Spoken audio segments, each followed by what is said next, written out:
भद्रक जिला धुसुरी थाना आरटी फांदी भुईपुर गाँव मुक्तिरंजन राय शेष निज जीवन हारिछन्। से बेंगलोर घर को आसी किछि समय रहिबा परे घर पळाइथिले। किए किछि जानिबा आगरु से गाँ छाड़ी पळाइथिले।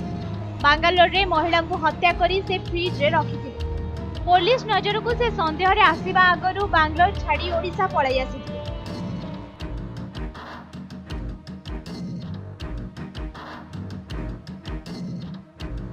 आ ओडिशा रे पुलिस को देखी से कुलेई पदा श्मशान निकट रे निज जीवन हारिछन्। मुक्तिरंजन बांगालोर रो एक घरोई कंपनी रे काम करथिले। सेठारे से महालक्ष्मी नामक महिलांक सह रहुथिले। हेले महालक्ष्मींक सह तांकर पारिवारिक संपर्क भलरे चालु नथिला। महालक्ष्मी आगरु विवाहित थिले मध्य से मुक्तिरंजनक सह रहुथिले। किछि दिन हेबो उभयंक मध्यरे मन्तान्तर जोरसोर रे होइतिला। मिलिथिबा सूचना अनुसार महालक्ष्मी किछि जिनिस दाबी करुथिले आ ताहा होई न परिबारु मुक्तिरंजन तांको हत्या करिथिला। प्रमाण नष्ट करिबा पई मृतदेह को काटी फ्रिज रे रखिथिला। तेबे ए घटना जणा पडिबा परे से गाँ को पळाइ आसिथिला आ पुलिस ताकू खोजिबारु भयरे से निज जीवन हारिथिबा सूचना मिलिछि।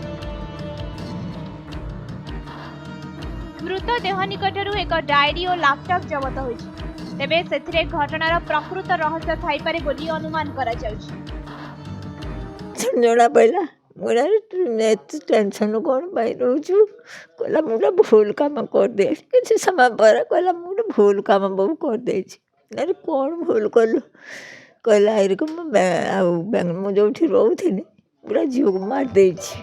मैंने किमिति माइलु तू काहे काम कलु भल पैसा रोजगार करथलु कंपनी रो भी काम करे सारे रात रे फांका टाइम रे डिलीवरी करके भी दी पैसा रोजगार करे।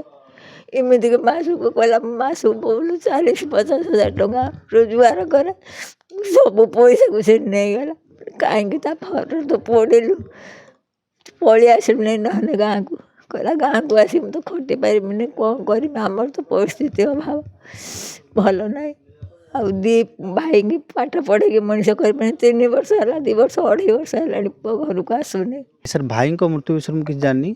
भाई गत 9-10 दिन हम मो पाखर थे मेस रे सी मत सब कही कि रहा 3 दिन पर कहले कि तुम मानने ये गोटे कांड कर दी आसी मुझे पचारि कहीं कर दी आसु कहले कि मत कि सी आम घर आज तारी बुड़ी सी मत बहुत टर्चर कर पैसा भी मोटर बहुत नहीं घर आज आम कर बुड़ी जाइए से मो मुदी भी नहीं आम 3 भाई सेम मुदी करी पिंधापी मुदी भी गोटे नहीं हार भी गोटे नहीं करी आ पैसा भी बारंबार मांगी मत भी मझे 1 लाख टका मागुला घरे भी समस्त कही मत लोन कर दियो मु गाड़ी चले मैं बाहर रही पारि।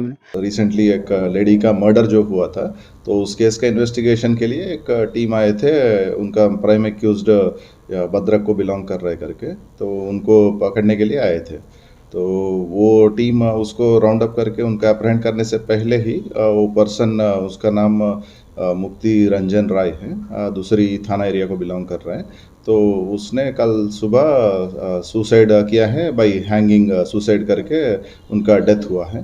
तो उस हिसाब से हमारा यह दूसरी थाना में एक यूडी केस रजिस्टर हुआ है और उनका पुलिस पैराफर्नैलिया ख़त्म करके पोस्टमार्टम करके बॉडी उनका फैमिली को हैंड ओवर किया गया है। भद्रक साई शंकर महाकुंड का रिपोर्ट समय लाइव।